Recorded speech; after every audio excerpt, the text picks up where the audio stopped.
దేవుని ప్రేమలో అతుకుబడాలి. దేవుని ప్రేమలో యేసు ప్రభు వారు బాల్యంలోనే తండ్రి చిత్తమైన తండ్రి పని అర్థమైంది. నీ తల్లిదండ్రులు నిన్ను ఎందుకు పెంచుతున్నారో నేను ఏదైనా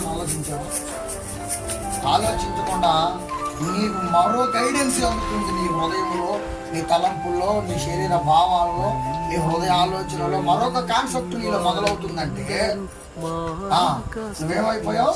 అవుట్ ఆఫ్ కంట్రోల్ అయిపోయావు. ఏమైపోయావు? ఎవరి దగ్గర నుంచి? మనుషుల దగ్గర నుంచి దేవుని దగ్గర. అవుట్ ఆఫ్ కంట్రోల్ అయిపోతే ఏం చేయాలి? సిగ్నల్స్ ఉన్న దగ్గరికి మీరు ప్రయత్నిస్తున్న నంబర్ ప్రస్తుతం అవుట్ ఆఫ్ కవరేజ్ ఏరియాలో ఉన్నారు అనే స్టేజ్ లో ఉన్నారు. టీనేజ్ లో ఉన్నోళ్ళంతా ఏమంటే ఇప్పుడు ఎక్కడికి రావాలి? సిగ్నల్ ఉన్న దగ్గరికి